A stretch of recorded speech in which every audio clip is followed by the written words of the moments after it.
फिर आता है third modality which is chemotherapy. Chemotherapy यानी कि क्या, जो फास्ट ग्रोइंग सेल्स है उनको रिप्रोड्यूस होने से रोकता है और फिर उनको मारता है। ये फास्ट ग्रोइंग सेल्स काफ़ी इमेच्योर होते हैं, इसके लिए कीमोथेरेपी एजेंट बहुत आसानी से उन पे काम करता है। और कुछ सेल्स होते हैं जो मैच्योर हो चुके होते हैं, उन पे कीमोथेरेपी का असर थोड़ा कम होता है। इसके लिए हमारे पास सर्जरी और रेडिएशन का मोडेलिटी साथ में है अलॉन्ग विद कीमोथेरेपी। ये कीमोथेरेपी हम ऑपरेशन के पहले भी दे सकते हैं, हम ऑपरेशन के बाद भी दे सकते हैं। पहले हम किन किन कंडीशंस में दे सकते हैं? जिनको ब्रेस्ट बचाना है लेकिन उनके ब्रेस्ट का ट्यूमर साइज ज़्यादा है, तो ऐसे लोगों में हम कीमोथेरेपी ट्यूमर को श्रिंक करने के लिए देते हैं और फिर हम ब्रेस्ट बचा सकते हैं। दूसरा रीज़न है, अगर बगल में बहुत सारी गांठें हैं, यानी कि फैलने की प्रक्रिया शुरू हो गई है, ट्यूमर ब्रेस्ट से बगल की लिम्फ नोड्स में फैल चुका है और फिर वो शरीर में ना फैले, या छोटी छोटी कणें हैं जो स्कैन में नहीं दिखाई देती, उसे हम कीमोथेरेपी से रोक सकते हैं और मार सकते हैं। कीमोथेरेपी हम सर्जरी के बाद भी दे सकते हैं। बाद में अगर हम ट्यूमर का ऑपरेशन करते हैं और हमें पता चलता है कि ये सेकंड स्टेज या थर्ड स्टेज का ट्यूमर है और बगल की लिम्फ नोड्स में भी कैंसर फैल चुका है, यानी कि कैंसर फैलने की प्रक्रिया शुरू हो गई है, वो ब्रेस्ट से बगल में गया है और स्कैन में नेगेटिव होने के बावजूद वो बॉडी में फैलने की प्रक्रिया शुरू हो सकती है, तो ये अर्ली स्टेज में प्रिवेंट करने के लिए या शरीर में ना फैले वो रोकने के लिए हम कीमोथेरेपी दे सकते हैं। कीमोथेरेपी का डोज और नंबर ऑफ साइकिल्स, ये स्टेज ऑफ द ट्यूमर और उसके साथ साथ रिसेप्टर स्टेटस यानी कि जो ब्रेस्ट टिश्यू पे ट्यूमर आता है उसका हम फर्दर जांच करके ये मालूम करते हैं कि वो हार्मोन रिस्पॉन्सिव है, मतलब ER स्टेटस, PR स्टेटस और HER2 रिसेप्टर स्टेटस। ये 3 स्टेटस होते हैं जिस पे हम जांच करके देखते हैं और फिर हम ट्यूमर का एग्रेसिव नेचर मालूम किया जाता है। तो कीमोथेरेपी अगर 4 साइकिल देना है, 6 साइकिल देना है, 8 साइकिल देना है या 12 साइकिल देना है, वो ट्यूमर का स्टेज और ट्यूमर का टाइप, इसके बाद हम डिसाइड करते हैं कि कीमोथेरेपी के कितने साइकिल्स देने चाहिए।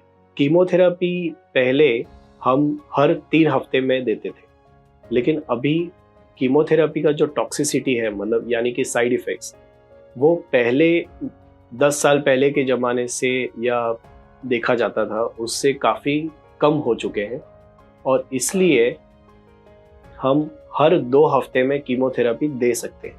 कीमोथेरेपी का अगर साइड इफ़ेक्ट देखा जाता है तो हम डोज कम करके उसको हर हफ्ते भी दे सकते हैं। तो that depends on the stage of the tumour, patients general condition, comorbidities, tolerance of chemotherapy, उसके अकॉर्डिंगली हम डिसाइड करते हैं कि कीमोथेरेपी का रेजिमेंट कैसा होना चाहिए। Fourth modality of treatment is targeted therapy. Targeted therapy यानी those medicines which act only on the breast tumour tissue.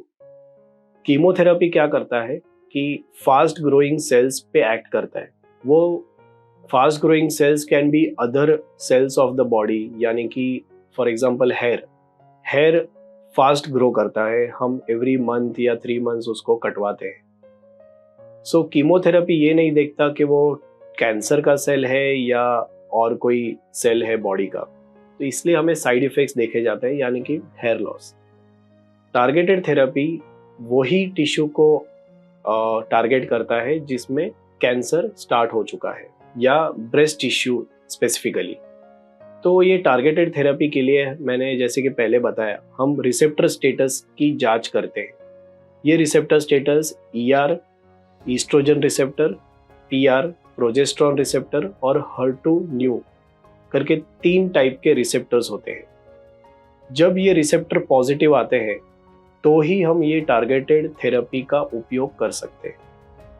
जैसे कि अगर ER और PR पॉजिटिव आए तो हम हार्मोनल टैबलेट्स का उपयोग कर सकते हैं, जो 7 साल तक पेशेंट्स को आफ्टर सर्जरी, कीमोथेरेपी और रेडिएशन, ये ट्रीटमेंट के बाद दिया जाता है। ये हार्मोनल टैबलेट्स में दो टाइप के होते हैं, एक है टेमोक्सिफेन, दूसरा है एरोमेटेज इनहिबिटर्स। प्री मेनोपॉजल मतलब मेंसेस जिनमें चालू है और जिनके मेंसेस बंद हो चुके हैं, उन पेशेंट्स में ये हार्मोनल टैबलेट्स के वेरिएशन हम देते हैं और 7 साल तक ट्रीटमेंट कंटिन्यू करते हैं। फिर आता है टारगेटेड थेरेपी जो HER2 रिसेप्टर पे एक्ट करता है, जिसके मेडिकेशंस है ट्रांसटुजुमैब और TDM। ये दोनों इंजेक्शन के फॉर्म में आते हैं, जो हम 1 साल तक हमें ये इंजेक्शन देना पड़ता है। या तो हम 3 हफ्ते में देते हैं या एवरी 2 वीक्स, या डोज कम करके एवरी वीक भी दे सकते हैं। लेकिन इनके साइड इफेक्ट्स बहुत कम है और ये सिर्फ ब्रेस्ट टिश्यू या HER2 receptor status positive tissue में ही एक्ट करता है। लेकिन कुछ ब्रेस्ट टिश्यूज ऐसे भी होते हैं जिनमें ये रिसेप्टर स्टेटस नेगेटिव होते हैं, यानी कि ER नेगेटिव होता है, PR नेगेटिव होता है और HER2 नेगेटिव होता है। तो इसे हम बोलते हैं ट्रिपल नेगेटिव ब्रेस्ट कैंसर। तो ऐसे पेशेंट्स में टारगेटेड थेरेपी काम नहीं करता और ये triple negative breast cancer patients जो होते हैं, उनका ट्यूमर एग्रेसिव होता है, वो एडवांस स्टेज में भी पाया जाता है या उसके रिकरेंस के चांसेस ज़्यादा होते हैं। तो टारगेटेड थेरेपी तकरीबन 10-15 साल से अभी उसका ट्रीटमेंट हम दे रहे हैं। ब्रेस्ट कैंसर का ट्रीटमेंट जो है वो टारगेटेड थेरेपी के ज़रिए हम दे रहे हैं, जिसकी वजह से 10 ईयर सर्वाइवल आउटकम जो है वो काफ़ी इम्प्रूवमेंट आया है। Similarly 5th modality of treatment, जिसे हम इम्यूनोथेरेपी बोलते हैं, वो पिछले 5 सालों से अभी काफ़ी रिसर्च हो रही है और अभी करंट प्रैक्टिस में भी वो आ चुका है। तो ये इम्यूनोथेरेपी हम specially triple negative breast cancer patients में देते हैं, जिनमें हम टारगेटेड थेरेपी नहीं दे सकते। और ये इम्यूनोथेरेपी कैसे काम करता है? इम्यून मतलब आप समझ चुके हो कि ये कुछ तो इम्यून सिस्टम से रिलेटेड है। हमारा बॉडी का इम्यून सिस्टम भी कैंसर सेल्स को मारने की कोशिश करता है, लेकिन मैच्योर कैंसर सेल्स जो होते हैं वो एक बैरियर बना देते हैं, जिससे ये हमारा बॉडी का इम्यून सिस्टम नहीं एक्ट कर सकता। तो ये इम्यूनोथेरेपी एजेंट्स क्या करते हैं, वो या तो बॉडी का इम्यून सिस्टम बढ़ा देते हैं, या तो फिर वो जो कैंसर का इम्यून सिस्टम है या इम्यून बैरियर है उसको ब्लॉक कर देते हैं, जिससे हमारा बॉडी का इम्यून सिस्टम कैंसर को फाइट कर सके। तो ये immunotherapy agents specially triple negative breast cancer patients में उपयोग किया जाता है और ये इम्यूनोथेरेपी एजेंट्स से जो 10 ईयर सर्वाइवल आउटकम है वो और इम्प्रूव हो चुका है। तो ये टोटल 5 मोडालिटीज़ है ब्रेस्ट कैंसर ट्रीटमेंट के। लेकिन हम ये 5 मोडालिटीज़ का उपयोग कैसे करें? क्या ये सब में दिया जाता है? नहीं। ये स्टेज 1 के जो पेशेंट्स होते हैं उनमें हम ज़्यादा करके सर्जरी का उपयोग डेफिनेटली करते हैं, साथ में कीमोथेरेपी या टारगेटेड थेरेपी का उपयोग होता है। मतलब आप कह सकते हैं कि ब्रेस्ट कैंसर के पेशेंट में मिनिमम 2 मोडालिटी ट्रीटमेंट का उपयोग होता है। कुछ पेशेंट्स में 4 या 5 मोडालिटी का ट्रीटमेंट भी हो सकता है।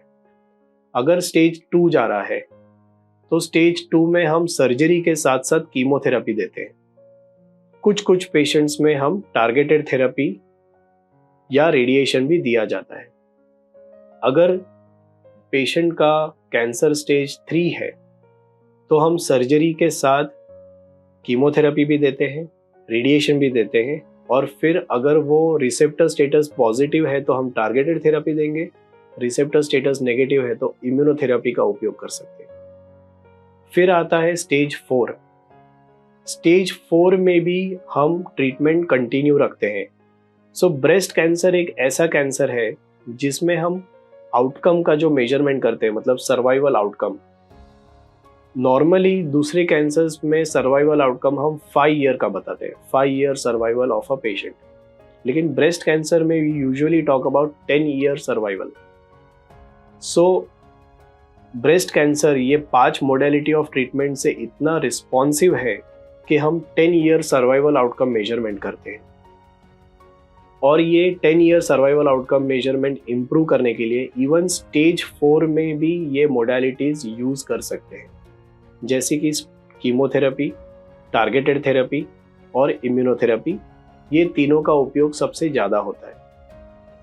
कुछ स्टेज 4 कैंसर्स ऐसे कैटेगरी के होते हैं जो बहुत ही कम जगहों पे फैला हुआ होता है, यानी कि लेस देन 5 रीजन्स इन्वॉल्व और less than 5 number of metastasis, जिसे हम ओलिगोमेटास्टेसिस कहते हैं।